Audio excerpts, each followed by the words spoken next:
How's it going, people? We're back to the channel. Another show by myself and Lee. It was a good show yesterday. If you didn't see it, please make sure you go catch up with it. Mudney Madness is back, so we're going to be doing that every lunchtime at Monday, which will be good. Listen, Lee, it's been another warm day here. How are you, mate? Yeah, all good, all good. Been down to the gym this morning. Fella come up to me and goes, "Has anybody ever told you you look like that geezer from AFTV?" Right. So I said, "Yeah, it is me." Oh, blimey, like that, mate. So I had a chat with him, and so good day. But we thought we'd have a chat about things today, didn't we? We sort of we're going to make it a bit of fun because it is really a disaster. I think it's really, really tough, but. We'll talk about it, like, you know what I mean? So we're not going to give away too much. What all we can do is the fixtures that leading up to some big games coming up before Christmas. But I suppose that's what you're in it for, Dan. We'll have to see. But other than that, good day. Good day. You had a good day? I've had a great day. I thought what I'd do is we get on a show and I'd try and pick a different shirt than Lee Judge's, and I failed. If I'm honest with you. It's unbelievable, isn't it? People think we've said, "Oh, what shirt you wearing?" You know what I mean? We ain't. I promise you, we ain't spoke at all. No, we ain't spoke about it. No, we just thought that's weird, isn't it? It's incredible. Isn't it? We sat down and we've got the same shirt on, but it is a nice shirt. I do like this one. I must say, it's nice. Listen, man, we are going to talk about fixtures as well, but first of all, big up to everybody in the chat. Make sure you do me a favor and hit the like button if you haven't done so already. Big up to all of you that are members. I can see Mark in the chat, see Suge in the chat, and all the rest of you as well. If you're listening on catch up, please do me a favor and make sure you hit the like button and subscribe. We're getting very close now to 40k. So please make sure that you do that as well. Before we talk about fixtures, Lee, I want to talk about the left-hand side, and in particular, Gabriel Martinelli, because everybody has been saying that he's dipped in form. And I can't argue that he has not, right? But for me, I look at it and think, although Trossard come in, it weren't quite the same. Although I feel like he deserved to start against Brighton, and he did, it weren't quite the same. Him from the bench, it does seem to be an impact sub, a super sub. My friend was around the other day actually talking about the old days of Ole Gunnar Solskjaer being a super sub at Manchester United, and maybe he can replicate that. But I look at it, judges, and I think if these two are not the answer on the left, is Sterling. Now, the reason I want to kind of ask that is because there's two things for me. Is it a coincidence that both Martinelli and Trossard haven't been fantastic on the left? And is it something to do with our left-hand side? Or is somebody like Sterling going to come in and be the guy that potentially we've missed? Where do you stand on this one, bro? Yeah, this is a great point, and I think it's to do with what's around them, because Martinelli has not been great in the first two games, not been poor, but not great. Trossard come on, and particularly against Aston Villa, I think it's a little bit harsh on Martinelli. If you have a look at it. Be realistically, Gabriel hasn't played very, very well in the last couple of games, but you'd sort of say, "Oh, Gabriel's starting it next game," despite all the good players waiting in the wings. But you look at it, Martinelli, weren't great, but been dropped. But you that performance from Trossard against Aston Villa, you can't really leave him out from that. It was outstanding. And then you go to the Brighton game at home, and all the controversy of what's gone on, it was sort of missed out really how poor Trossard was in that game. He was like non-existent. If that would have been Gabriel, people would go, another poor performance from Gabriel. So I think it's time now to have a real look at that and go, well, is it Martinelli, is it Trossard, or is it the way we're setting up? And I've had a little look back on it because we was talking about this. And when you look at it, like Ben White plays on the left-hand side of, the right-hand side of the defence. Can invert if he wants to. He's a very, very good footballer, Ben White, but never does. Never does. Always looking to help out Saka with the overlapping run. I think sometimes he makes 30, 40-yard runs, Ben White, and I give him a lot of credit for this, knowing that he's not going to get the ball. All he's doing is a decoy run. He knows what he's doing. It's just like that's what he's doing. And it allows Saka to do what he wants to do. And then also with Saka, he's got that lovely little bit of, and it is a little fantastic little partnership with Odegaard, where Odegaard really just plays on the right-hand side. He never goes over to the left-hand side and gels things together, I think is the word I'm really looking for, with the left-hand side. It just isn't there. So then you look at on the left-hand side, it's Timber or it's Shinchenko or whatever. They come into the midfield and it leaves a very, very open space there, which the player has to work back at times. Has not got to the freedom, I suppose, of Saka. I think that's the word I'm looking for, the freedom to do what he wants to do. And it doesn't seem to work. Now, the left-hand side changes around a little bit. Declan Rice has done a good job in there. Like, no one's sort of saying that he was poor in that performances last season. So when people go, it's to do with Xhaka and all that, I'm not so sure it is. I think it's more to do with the balance of the left back, and then having somebody like Odegaard doing the things that he's doing on the left-hand side. That's where Xhaka was very, very good. Xhaka would get into the positions and then just push forward a little bit, taking a little bit of a space away so that Martinelli could work and do his magic. So I think it's really interesting where they go on this left side now, because they're going to be without Declan Rice for one game.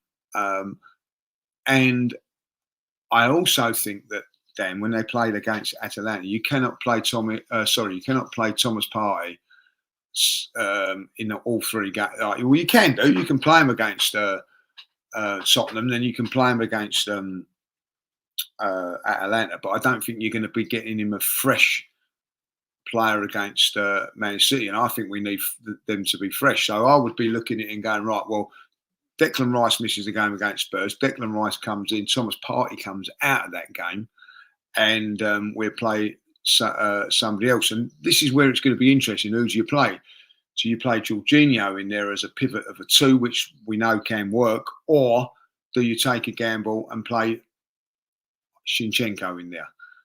I think it's now time for Shinchenko to come into this threat, because why has Shinchenko not been sold? Why has he been kept on? Maybe because of this now, because you look at it, Dan, they must have known Mourinho was going to be out for a few months. The transfer window was still active when they knew he was going to be out.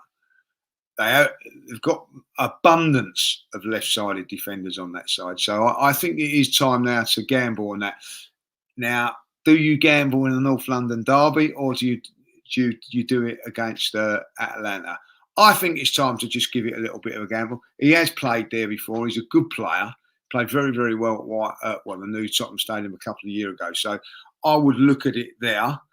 Then you've got the decision what you do on that left-hand side. Is it Martinelli or Trossard, or do you bring in Sterling? For me, I think Sterling is going to be, hopefully, backing up Saka. So I'd like to see, if I'll be really honest, Sterling playing against Atalanta. That's his first start. Saka not playing. That's what I'd like to see, So, and then see what happens from there. But I do think the rotation of that front three has got to be.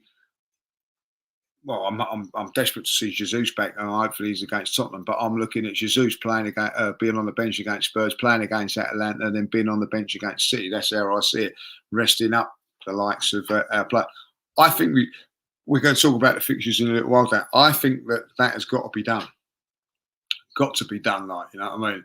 But and I get it, Mark saying there, gamble at Atlanta, not Spurs. Yeah, because I know this sounds silly, Dan. You might think I'm silly here, but I think we can afford to draw in Italy. I don't think we can afford to draw at Tottenham. So, do we take a gamble? I get that, So it'll be really interesting to see what happens with this, But listen, Sterling can play on the left, can play on the right. I would go with Martinelli against Spurs. And I'll tell you why. High line. That's what I'm saying there. High line. I'm playing either Sterling or Martinelli. For me, I would give it to Martinelli. I'm understanding that Martinelli hasn't gone for the Brazil squad, so he's going to be nice and fresh. And also Sterling is, but I think Trossard's gone to Belgium if I'm not mistaken. So we'll have to wait and see. But I think that it gives us a few options, Sterling. But I don't know about you. I'll ask you the question. I don't see him as a starter. I don't know if you do. Sterling. Yeah. No, I don't think so. This is where I'm at. I think we'll talk about fixtures in a minute and who we play where and how we get them all in. We're going to have to rotate. So the squad that starts at Tottenham ain't going to be the same 11 that plays against the next two games. We can't do that. It's just ridiculous. 3 away games in a row is a madness. So we'll talk about that in a minute. On the left-hand side, I actually kind of agree with this question or comment, I should say, which I've started from UA. We haven't had a passing left-sided centre midfielder since Xhaka. He's only looked his best next to Vieira, who's not a box-to-box. Now, I kind of disagree the last thing. I don't think anyone's looked good next to Vieira, if I'm honest with you. But I understand what you're trying to say. I don't think Granit Xhaka's role has been appreciated since he's gone. We certainly haven't replaced him or tried to replace him. And now we finally have with Marino. He's been injured. So we're going to have to wait a little bit longer now to see if that is actually the case. Now, I actually do feel that Declan Rice, as much as I like him in the 8, is a better 6.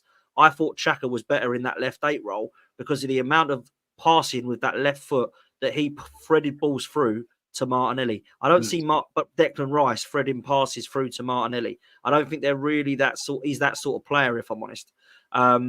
I like Declan Rice in the 6. I like him in the 8. He can definitely play both, but he's a better 6. He's not a Steven Gerrard. He's definitely more of a Michael Carrick. Let me put it into that terms for people that know and watch those two games. I don't know if you agree with that, Lee, but I don't see him as a Gerrard. I see him as a Carrick. That's what I see as, right? So on the left-hand side, I agree with you, however, that a left-back needs to be sorted. Now, I don't actually think Jurrien Timber has been outstanding in the last couple of games. I've got to be honest with you. I like him as a player.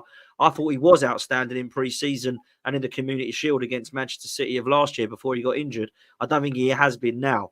Now, it's not because he's a bad player overnight. It's because he's been out for 9 to 10 months. So he's not going to be the same Jurrien Timber until he gets up to speed. But I do think a left back and a left-sided midfielder will definitely be or have an influence over Martinelli and Trossard.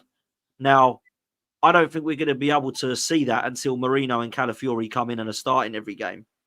But if they do come in, Lee, let's just say it's Calafiori left back and Marino left 8, and then Martinelli and Trossard are still bad, then they've got to look at their performances, and there is problem. There's a problem with them individually in that position. But you can't tell me that Martinelli scores 15 goals with Zinchenko and Xhaka behind him every game, and then as a different left back and a different left 8 every single game, and then stop scoring. Something's wrong there. You know, you have to look at the surroundings when the surroundings change. So for me, it's like saying Martinelli got 15 goals. We're struggling on that left-hand side now because Martinelli's out. Well, it's not that case because we have got Trossard for one, but it's actually the other pieces to the puzzle that are around him that I'm looking at. Now, Martinelli definitely has to look at his performances as well, Lee. We can't give him too many excuses. He definitely does need to look at his performances because he hasn't been great. As for Sterling, lastly, I'm with you. I don't see him as a starter. I think he's been brought in to cover across the front three, but more so for Saka. Now, he can actually play in the false 9, but I'm being told by Man City fans, don't do it. It ain't great. But he can play on either side. So actually, we've got a player that can play right and left. I just wonder whether there's a few Arsenal fans that would actually quite like to see him start and then use Trossard and Martinelli from the bench, because that's where both of them have been better from. So there is an option or opportunity for us to do that against Spurs. I think it might be a bit of a risk because we're throwing him straight in to a North London derby. Some might say that's fine because he's got the experienced head for that. But if I'm honest with you, I think he'll probably stick with one of Trossard or Martinelli and bring Sterling on. I kind of feel like I'm with you, though. I think Martinelli needs to start in this one. That high line, I feel like we can get him behind. So I would go with Martinelli. But listen, Trossard and Sterling, you know, last game, we didn't have that option from the bench. Now we have, hopefully Jesus as well. Arsenal might start to have some impact subs, hopefully, from the Arsenal international break. Jesus, Trossard and Sterling is quite a good bench, Lee. Yeah, well, that is exactly it. That's why you've got to see Sterling. Well, not so much Sterling. I think Sterling and Martinelli obviously not in the international squads at the minute, and also Jesus, you know, coming back. And what you want is, you know, Havertz and Saka getting through the international games, which we'll hope that they will do. I'd like to see none of them playing, but there you go. But get them back, and then all of a sudden that bench does look a little bit stronger with options. If you're going in against Spurs, say like with Martinelli, like Saka and Havertz. I think there's the main three then, and then on the bench you've got Trossard, Jesus on there, like Wanyeri, a little bit more attacking options than you think, like and then of course you can swap it over in the Atalanta game, like I think that's essential now. So this international break not come at a great time for us, but it has in other areas because obviously like we can get Jesus hopefully back fit. And if he's not back and fit, then I'm then looking at Arteta and Edu and thinking, well, you know that he's not fit. Why are you not getting players in for that role? It's the same with Mourinho. Like I think he's going to be out for 2 months. So say 8 weeks. Say it is 8 weeks. That's probably 5 weeks because 3 of those weeks are international break. But it's still, we're going to the fixtures in a minute. And the games that he's going to miss, there's so many big games in there, Dan. So many big games. I honestly think now that they're going to have to look at it and go, right, well, we'll have to look at perhaps bringing somebody else in to do that role, which within the squad, and that's why I'm thinking maybe Zinchenko. But you just don't know with Arteta what he's going to do. But I think now, like for me, Jesus definitely becomes the backup striker, the substitute from and the odd games here and there. But if you think about it with Jesus, if you can play him in like 1 game a week and then he's on the bench the next and all that may be good for him, like with his body and what's going on. Like it wouldn't be a bad thing. Someone I just quickly got on the chat there said that Sterling's got the number 10 shirt. I've just checked, so there isn't no confirmation of that. So I don't know where they're getting the confirmation. Have you heard that he's got number 10? I thought it was the number 10. Yeah, I thought it was. Right, so it's number 10 shirt. Like, I'm not going to go into numbers and go, oh, that's something that what's available. Like, what I mean? I think the 10 shirt is available in it, and I think the 14 shirt's available. If you're a player coming in, it's a good choice to have them two, isn't it? Well, it's probably the best choice to have. If you go to Arsenal, they're the 2 best numbers, aren't they? At Arsenal, So if you're going to come in and I like that to a certain degree. If he's looked at it and gone, you know what, I'm going to have the 10 shirt and make an impression on that, I think that's a good thing. Like the 10 shirt is iconic at Arsenal, and it should be used a little bit more. Like So listen, you can big it up and say, I'll ask you the question, Dan. Like, I don't care about a number. Like, if you're going to go and think of buying a shirt now, would you think, I'm going to go and buy the Sterling shirt now because it's 10? I don't think that I do. It ain't going to influence me whether he's wearing 10, 14, or 44.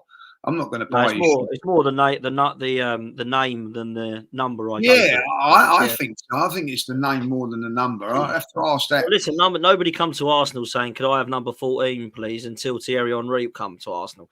Nobody in 1997 or 1998 wanted to be the number 14, did they? So it's just proves you go for the name, not the number. Well, there was a day, but I've always said this back in the day. I mean, like, if I got the number 14 shirt, I'd be annoyed because it was a substitute shirt.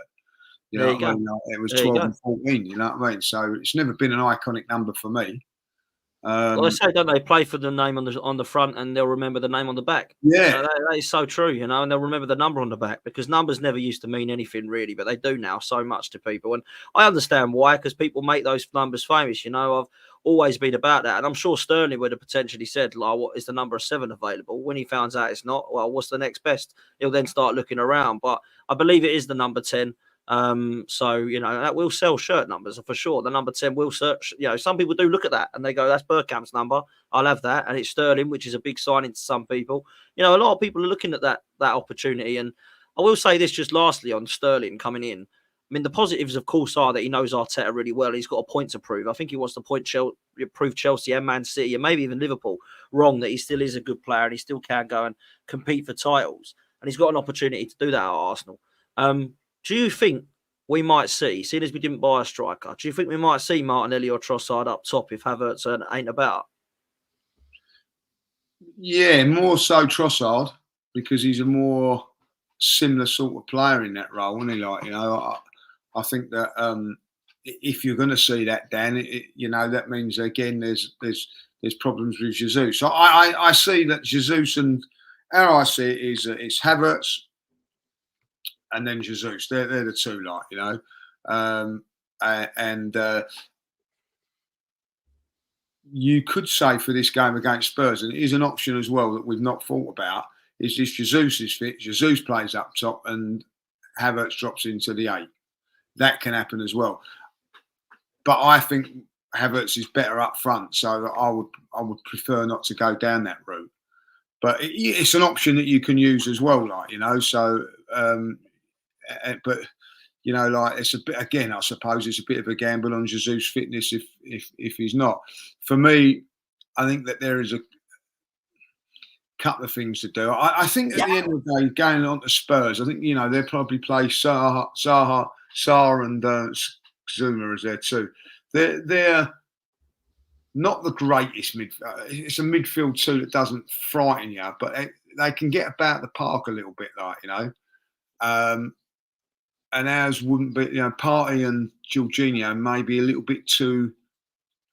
So is the word sluggish for me? So I think Partey and Jorginho is going to be very slow. Jorginho slows the pace of the game down. Partey's definitely not got the legs. I think if we're playing them both, it's a double pivot with Ødegaard in the 10. The only other real options that he's got is to play Partey, Ethan Nwaneri in the 8 and Ødegaard in the 10. Or the other option is, of course, to play Zinchenko in the 8 with Partey and Ødegaard that way. I don't think there's any other option, really. And I just feel like it'll be Partey and Jorginho coming in because he loves Jorginho, particularly for big games. Who, let's be real, Jorginho against Liverpool and Manchester City last season was one of our best players in the bigger games. You know, and can do the job. So, you know, that would be there. And then you've got Trossard that could play as a false 9 as well to back up Havertz or whatever. Like, you know, I would see that as a thing. I again, though, I just see with what I've seen with Trossard over the last few times, if he come on as a substitute, he's a killer. I don't see, you know what I mean? Like, I don't see him in that sort of vein when he starts. So it'd be really interested, like, you know, listen, I think that very, very interesting when Declan Rice come off, you know what I mean, that Havertz went into that role, Dan, like, you know what I mean? So Jorginho was on the bench, by the way, and he didn't bring him on for that game. He actually put Havertz in there. So, you know, you could actually put Havertz in there, Trossard down the middle, Martinelli on the left. That's an option. It is an option. What I don't want to see, and I know this might sound a bit harsh because I know he's your mate and you love him and you don't like me questioning him, but if this happens, mate, I am done. Because the last time he went and played in midfield, Havertz, we lost to Villa and we lost to Bayern Munich and we went out of the Premier League and the Champions League. Yeah. So if Arteta still does this and don't learn that he ain't a number 8, but nothing wrong with him playing attacking midfield behind the striker or dropping off at the striker, got no problem with that. Old school 10. If he ain't a 9 and he ain't an old school 10, I don't want him on the pitch. I want him as a sub. I don't want him dropping into midfield because he doesn't do enough there. Defensively, it's okay, but it gives us nothing going forward at all. It just ain't good enough there. So I don't want to be seeing that. If I do see that, Lee, I'm going to have the ump with the manager, if I'm honest. I don't know what your thoughts are, though. Yeah, I understand that. Like someone said in the chat, I think he played against Bayern Munich up top. I think he did in that. No, there was one leg where he went up top, one leg where he dropped back. Yeah. Yeah. So, but at the end of it, like, you know, he does seem to do it there. I'm with you. I think there's different options in there. I'd rather see Zinchenko playing there as than Havertz, and I do think that Havertz, you know, is much better up front for us, and that's how I see it. Like, you know, and there are times, even on Saturday, you know, he scored a goal and then all of a sudden he's having to go back into a midfield role. And listen, that can happen. Sometimes you might have to do that, like, but you got the, you know, I think when you look back at it, I think Arsenal are better when he plays up front. So that's for me where I would do it, and then go around and do that. But yeah, I can see what you're saying. If he plays Havertz in midfield and say like Trossard down the middle,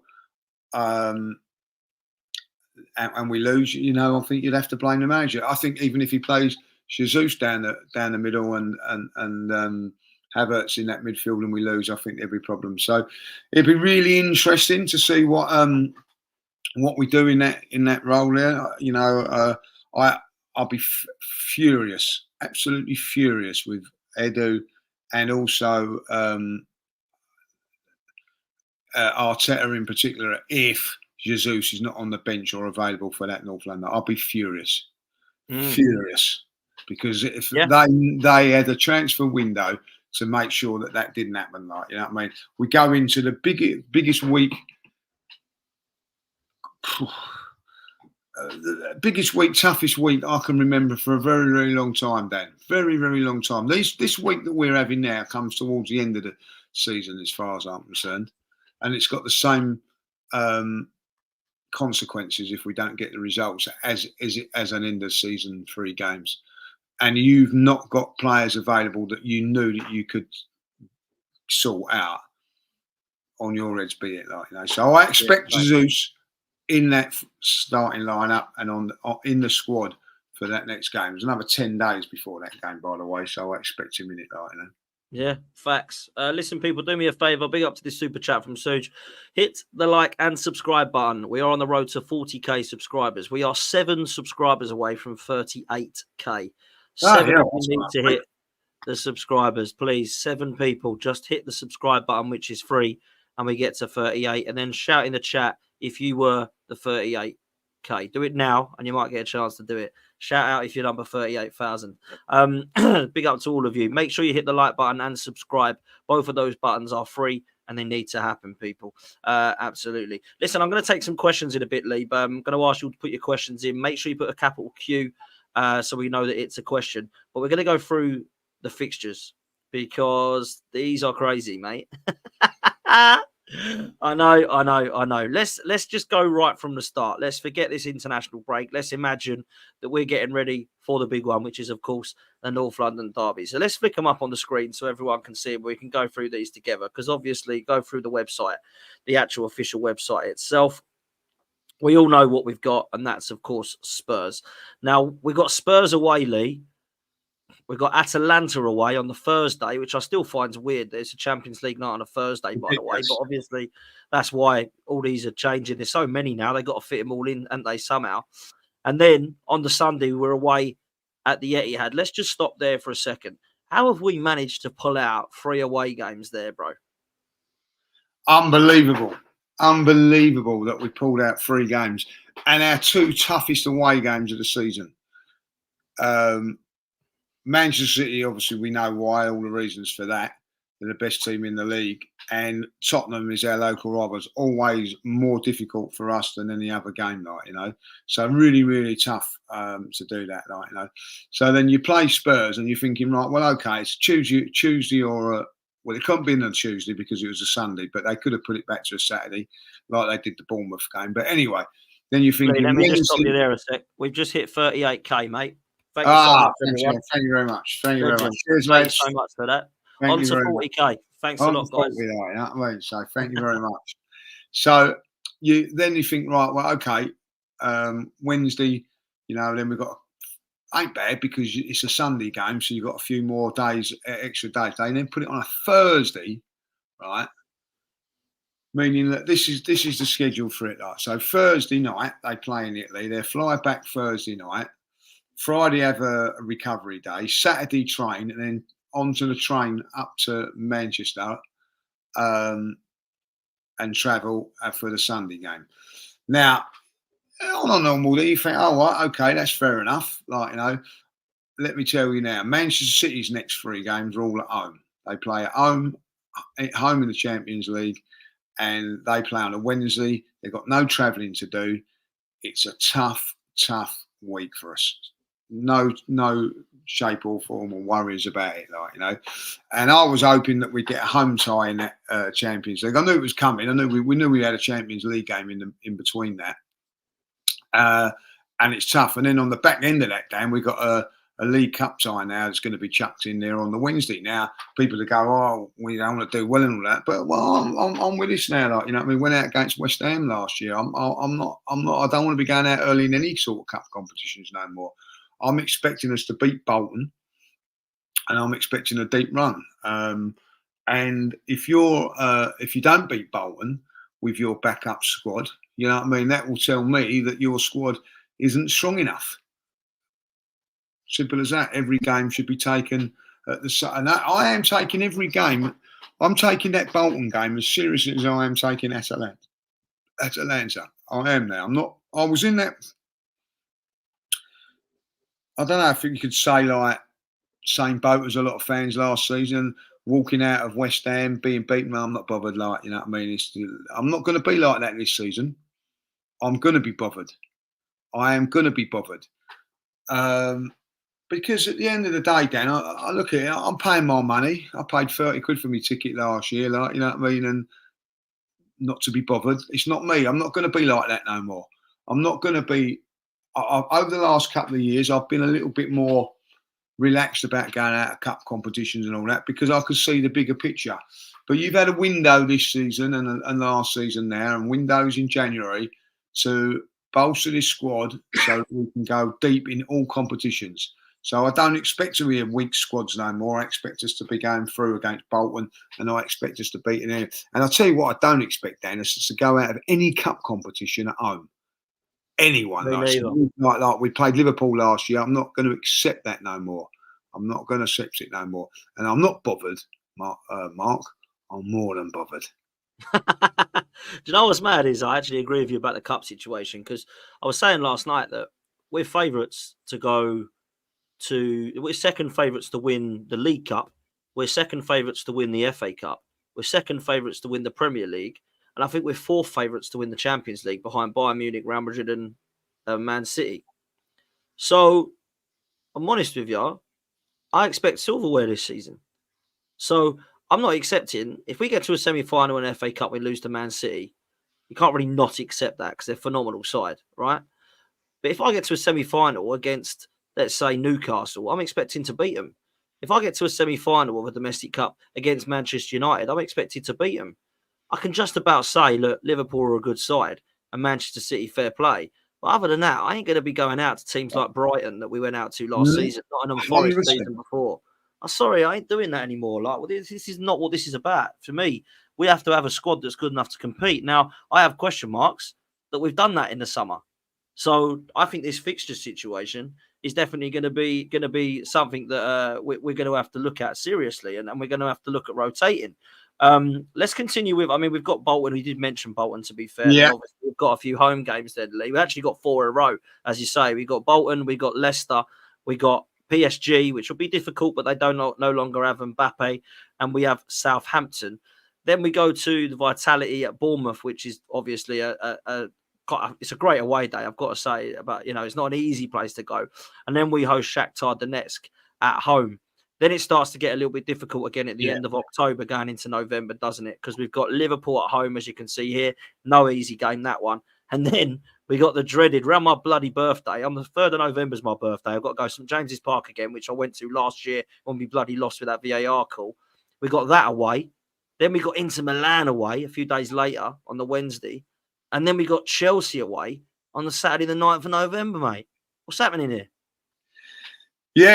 Yeah, and that's where that is 3 difficult games, and that Chelsea game, we don't know. That could be a Sunday yet, we don't know. But like normally they go on a Saturday. It could be a Saturday morning game. That could be 12:30. Could be moved to a 12:30. Wouldn't surprise me if it is. You know what I mean? So you come back from Europe and then you're back into an early game on a Saturday. Really, really difficult games. Now, last season, Dan, every time we went away in Europe, we had a home game in the Champions League. Every time we go away in Europe, right, apart from one, we'll get onto it in a minute if we want to put them up again, we go to Europe and we go away. That is difficult. Very, very difficult, you know what I mean? I'm not really that worried about our away from. We're talking about our own. We're fantastic away from home, if I'll be really honest. I think, I feel slightly more confident when we go away than we do at home because we're a little bit more open. But they are really, really tough fixtures. They're always going to be tough fixtures anyway because there's Champions League. But I always think, and I always look at it, Dan, what is the next game after that Champions League? Please be at home. You know what I mean? And on a couple of those, like for the home games, as you say there, we back it up with a home game afterwards. You know, last year, every single one, wasn't it? Every single one last year was a home game. Yeah, so every single one. After we went away, every single home game. You know, even like like Champions League was in between the two Champions League games against Bayern Munich, a home game against Aston Villa. I know we lost it, but you'd look at it and go, we'd rather be at home than go away at Aston Villa. Do you know what I'm saying? So it's a real thing there. Listen, the one thing that we got, which ain't too bad, all those journeys, Italy and Spain and Portugal, are not massively like going to drain you too much. If you could be going to Turkey or Russia or somewhere like that, the Ukraine. I know you can't go to Ukraine no more, but those 4-hour flights and 4 hours getting back and all that, they do take their toll. So it isn't too bad from that point of view. It could be a lot worse. So it is very, very difficult. Listen, people will turn around and say we have an easier run in there as well, which we do with those 4 home games and everything like that. But the season could be over by then, Dan. You know what I mean? Like you're on catch up, so it's very, very difficult. This next 3 games, I think, really define our season. Really, really define our season. Now, after that, the next time we go to Portugal, you think, right, we've got a home side coming in here. Like, no, we haven't. Not such a bad one. He's away at West Ham, but he's still away, Dan. It's still away. And then we go last game to Spain, and you think, right, they've been very, very kind to us, and they've given us a home draw. Right? Oh, get the lube out, Dan, get the lube out. Right. Here it comes. Here it comes. Is it like, come up with it. Where are we? Have I gone past it? No, keep going towards the end of January. Zagreb. Here we go. Girona away. And then we got a home game finally. Oh, get the old lube out. Hey, there's the home game. Look at that, you know what I mean? So we've been well and truly up the old Jacksy without no lube because the home game that we've finally got is Manchester City at home, you know what I mean? So, we've got to laugh at it, really, ain't you? So out of all the home, we have one home game out of all of the times we go away from home. And it's Man City, So listen, we'll have to wait and see how it goes. When we got that game against in Spain, is it a Tuesday or a Wednesday? Dan, I can't see. Let's have a look. It is apparently on a Wednesday night. A Wednesday night. So and then we go on. Saturday. That means it'll be. Well, it could be a Saturday. Could be a Sunday. Who we got the following game after that? Sunday. Leicester on the Saturday. Right, so away, which will probably be 3:00 and stay 3:00, I imagine. Yeah, and they'll probably change that one then to a Sunday, so that won't be too bad. We have a little bit more Wednesday, Saturday, yeah. Yeah, and Girona's not a bad trip. Oh, it'd be lovely, mate. Lovely place. I've never been there. Have you been there? No, I went quite close to it though. Flew there because I went just outside of Barcelona, kind of in between the both, and yeah, look, lovely, really, really nice. I hear good things, so. So I think it's like stay in Barcelona and then get to it from there, and I think that's the general consensus of that. So not too bad, not what I mean, like a couple of days in Barcelona, and then listen, people will turn around and say, "Oh, what are you moaning about?" It's the way it is, and I get that, you know what I mean. Like, but what I'm saying is, last season was very, very kind on us with those home games afterwards, and I think that you do look to get home games in there. But listen, it is what it is. Those fixtures come out just after the window. But we knew before that what teams we had, and really we knew what we sort of be up against in the Champions. I remember when we went unbeaten, we had awful fixtures. I don't know if you remember. They were absolutely terrible, particularly around the start of the season. We had a couple of easiest games. I remember Sol Campbell getting sent off in the first game against Everton that we won. And then we had a few games. It was Portsmouth at home, if you remember. If it weren't for Pires diving, we wouldn't have gone unbeaten because we were losing that game if it weren't for that penalty. And I think Henry took it twice, if I remember rightly. So then it went really hard. I think we had that Old Trafford game where Van Nistelrooy missed that penalty in the last minute and hit the bar. Yeah. And then after that, we had Liverpool at Anfield. And then I think we had Newcastle at home and Chelsea away. It was something like that. So you kind of have to take the rough with the smooth. Do you know what I mean? And that's exactly what Arsenal got to do. And I will say this, Lee, and there's just a few questions are coming about this. It ain't a shock to us that we got these games because we knew this was going to happen. Yeah, so, exactly that. You know what I mean? That's why we had to prepare in the transfer window correctly, mate. Do you know what I mean? Exactly that. And I remember one. Do you remember? I seeming to think it was in Turkey. It might have been Galatasaray. We played Galatasaray on a Wednesday night in a playoff, and we went to Fulham away or somewhere on the Saturday at 12:30. You know what I mean? And we managed to get through Galatasaray to get us into the Champions League, and then we went and we beat Fulham as well. And everybody was going, "Oh, well, you know, this is out of order," and that. So listen, sometimes when your back's against the wall, that's when you got to perform. And you know, bring on these games now. I think there'll be a little bit of rotation, but I'm looking forward to it. This is what we wanted, Dan. You remember when we was going to Bodo on a Thursday, cold, paying 55 £55 for a pizza.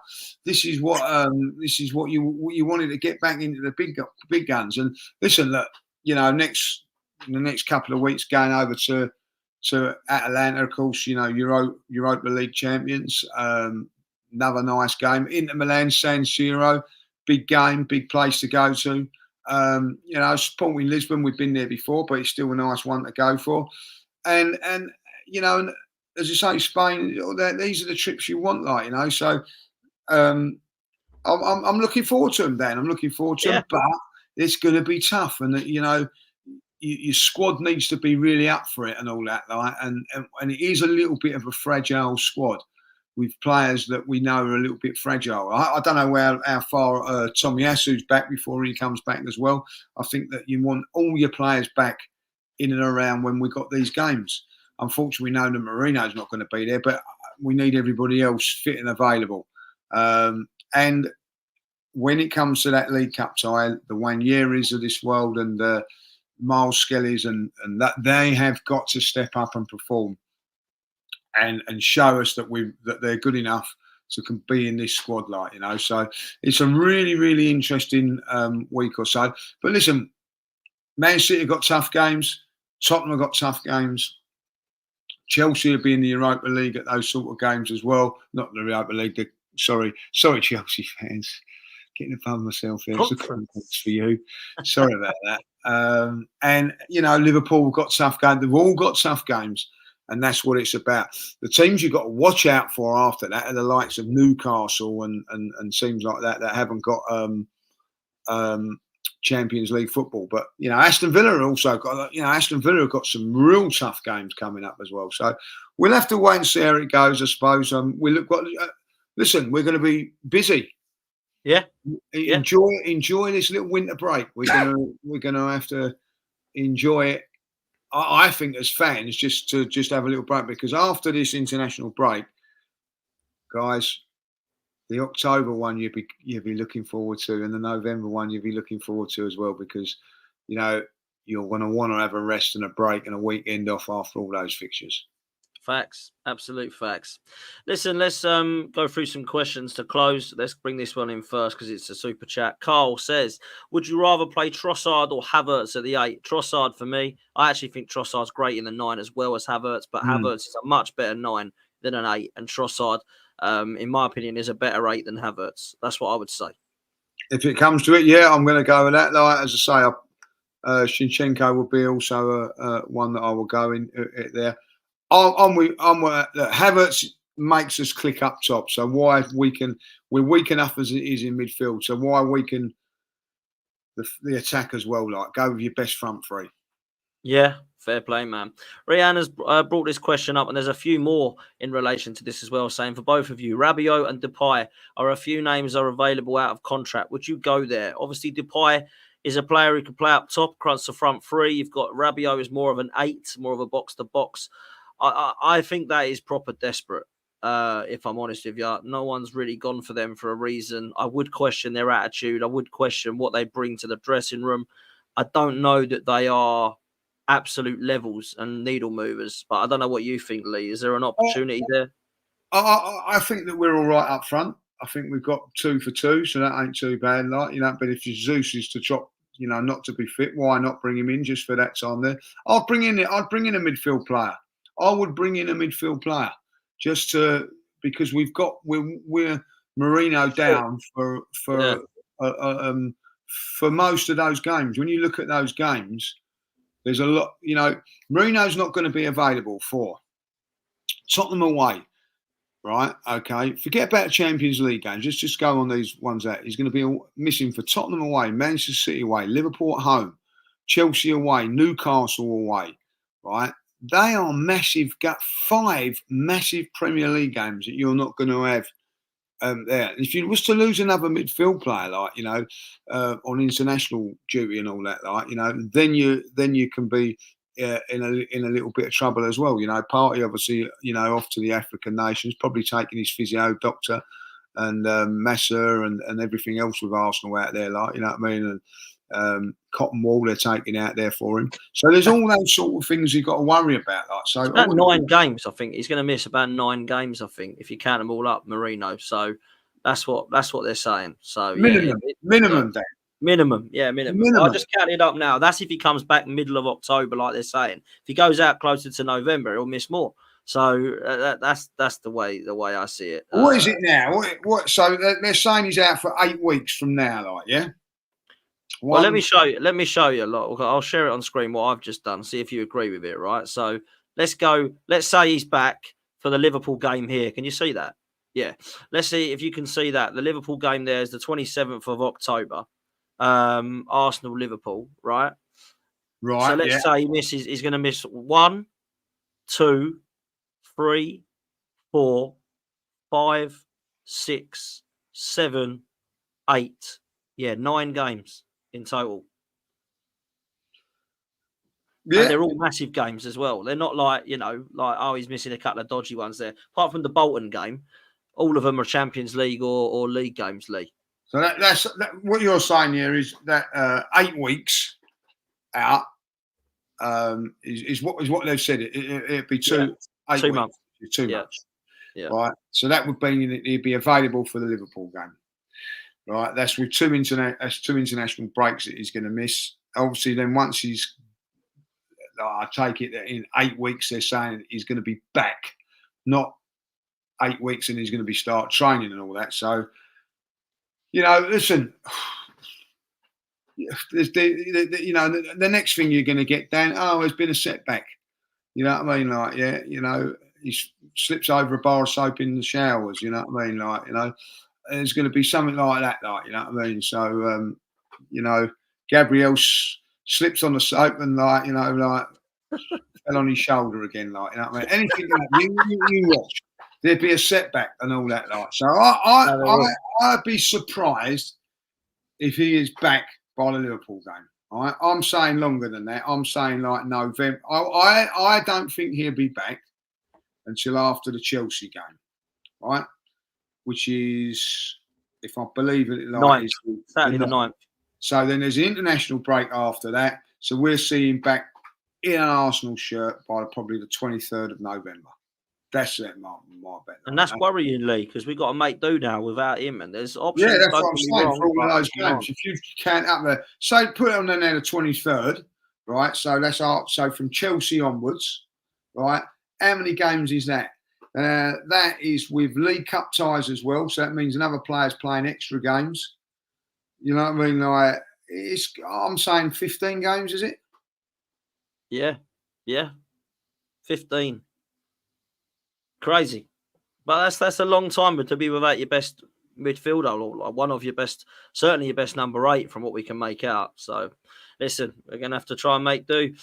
This next one comes in. I'll let you answer this one, Lee. Why did Arteta not like Ivan Toney or Osimhen? And I will say, by the way, Osimhen has gone to Galatasaray on loan. So that's not ended very well for him. And Toney, I found out today I've been sent saying, he's getting £1 million a week at Saudi Arabia. £1 million a week. Well, that's unbelievable. That is incredible. Listen, I don't know why they couldn't have maybe looked at Osimhen on loan. You know what I mean? If they've gone and got Sterling on loan, why they couldn't go down that route, I don't know. Pay half his wages or something like that, I don't know. I know that Tony was demanding £250,000 a week to come to. Is that a lot of money on 40,000?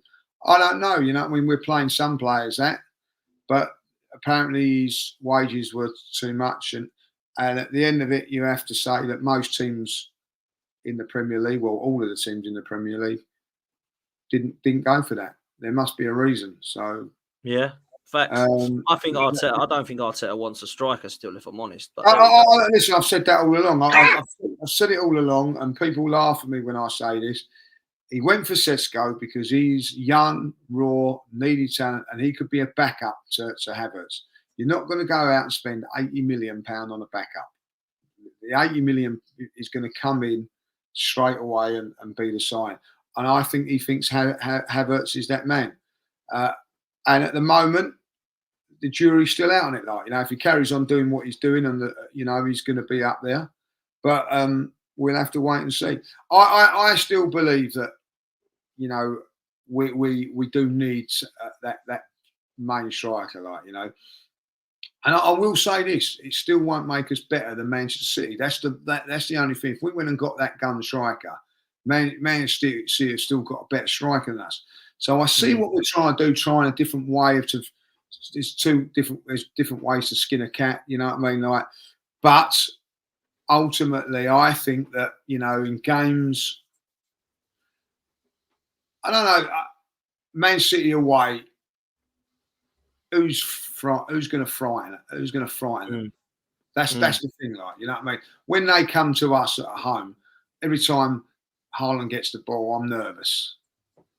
I don't think they've got that fact with us. You know what I mean? No, I think it's different. It's different because obviously every time Haaland gets in the box and the ball in the box, I'm going to be really nervous. I think for us, they can say every time Saka gets on the ball, Odegaard gets in the ball, they have their wits about them, but it is a little bit different. I've got to bring these two in next from Nick. Says, why did we sell Smith Rowe if we weren't going to get a replacement for him? Also, isn't it time that we got rid of more dead wood like Tomiyasu, Nelson is obviously on loan, Vieira, I see what you mean, Tavares and Lokonga, all of which are on loan. Tavares is going though, mate, afterwards. Apparently they are going to buy him. It's an obligation. And then looking at those fixtures, do you guys genuinely believe that this squad is good enough to win the league? Yeah, I think it's good enough. I think we've got players good enough. I don't think it's strong enough. There's a difference. Quality-wise, I think we're up there.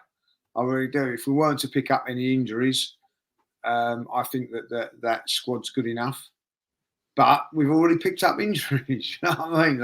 We're out at this moment. Like the last game, we was out. No Jesus, no Marino.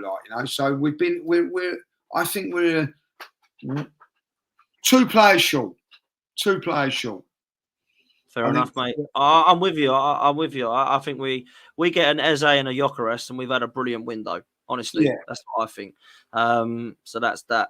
Let's look at this one. There's a lot of people that are asking me this as well that have spoken to me on my show, in my comments section, about Liverpool. Richard says it as well. Will it be a disaster if Liverpool beat us to the Premier League title this year? I have a feeling they might, which is depressing. Even if they don't beat us, Lee, if they was to get closer to Man City than us, I feel like we would have regressed and we'd have had a poor season. What's your thoughts on Liverpool? Liverpool were up there last season. It was out of us 3 towards the end of the season. I always felt we was just a little bit better than Liverpool, which proved to be the point. They, I don't think they'll be as pragmatic as they were last season. I think they're a little bit more conservative in their defending. But if they win the league and we don't, would I see it as a failure? Do Liverpool see it as a failure that Arsenal have come above them in the last 2 seasons? Are they losing their heads because of it? No. 3-4 years ago, you know what I mean? Like Liverpool were a long, long way ahead of us, long way. So we've managed to pull them in, rein them in, and then go above them. But when you had an opportunity to push on this season with a transfer window, we don't know what's happening yet. I will look back if Liverpool come above us and we finish third or fourth this season, and I would say that the football club failed me in the transfer window. I think that's facts. I think that's absolute facts. I agree with everything you've just said. I am looking at everybody if we fail this season for sure. Let's take a look at this one from Suge. This is quite an interesting one. I think we spoke about this on Forever Arsenal. I think Turkish brought it up. Says, considering Arteta hasn't officially signed his new contract, if come Christmas with 5 points behind City and Liverpool, do you see Arteta walking? What do you think about this? Brilliant question. And we was talking about this the other day. Depends if he feels that he's been backed enough. If it's his decisions, what's gone on in the transfer window now, there's nothing to say that it's not. Then it's on his head be a little bit like, you know what I mean. If he feels that he wanted to bring in a midfield player or he wanted to bring in an Eze and he wasn't allowed to, yeah, I think maybe he could walk. I mean, listen, his contract's up the end of this season, isn't it? So he's obviously got to sign that deal, otherwise he goes. I mean, listen, he can walk if he wants to. I will say this. There's two reasons why I think he could walk. I think he will sign. Let me tell you this now. I think he will. My opinion is he'll sign and he'll stay. If he does not sign, there's two reasons. The one of them is he doesn't feel like he's been backed and he didn't have the squad to win and the club have showed no ambition, so he's walking. The other one is he feels like he's done everything he can and he just can't get us for the third time across the line. And he thinks that perhaps he isn't quite good enough and he walks. Is he arrogant enough to not do that? Is he humble enough, to sort of say, look, I've had 3 cracks at this. Maybe you need to go and get a winner. People might not want to hear that, Lee, but he could be thinking that. He did say 2 seasons ago, I just felt like walking. I felt like I'd failed. I felt like I'd let everyone down. Last season, he said, don't be satisfied. He sat there and looked us all in the eyes and said, don't be satisfied with second. It means he wants to do it, believes he can do it. But if he can't and he hasn't signed and he's walking, it's one of those reasons, isn't it? It's I'm not good enough or this club ain't backing me, so I'm going. And I think we have backed him. I will say we haven't backed him this summer at all, in my opinion. So he has got actual thing to say, look, you've backed me, but crikey, what have you given me this summer? £20 million net. So they're the only 2 things I'll say, mate, on that. Yeah, listen, one thing I would say about Arteta is give me belief that we can possibly win the title. I went into last season, when we finished last season, I was disappointed, but I was buoyed with the fact we got the transfer window and I felt that we would be a better team next season, everybody getting a bit better and a couple of big additions. And I thought that we could do it. I'm going to be really honest, Dan. As much as I've said, look, listen, it's not been a disastrous window in my opinion because we've strengthened it in quality, but weakened it in quantity, if that makes sense. But I've not come out. I've come out of the transfer window saying to myself, we ain't going to win the league. Before the transfer window started, when we left that last game of the season, I believe we had a chance of winning the league. Now the transfer window's come and gone, and maybe also the 3 performances that City are put in as well. I'm looking at it and thinking we ain't going to win the league. So I don't think that I think we needed to bring in a couple more players to feel that I felt that we could win this league.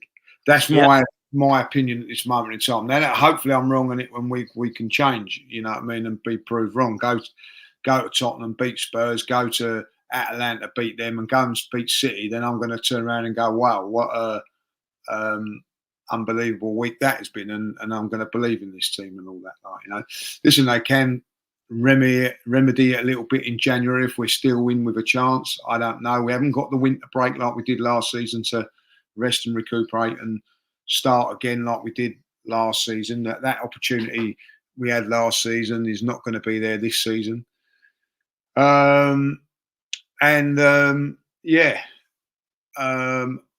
Listen, I get when people turn around and say it's not been a great window and everything like that, but you have to look at it and go, look, from a point of view, I would say we've got a very, very good player in Calafiori. We're very, very stocked defensively.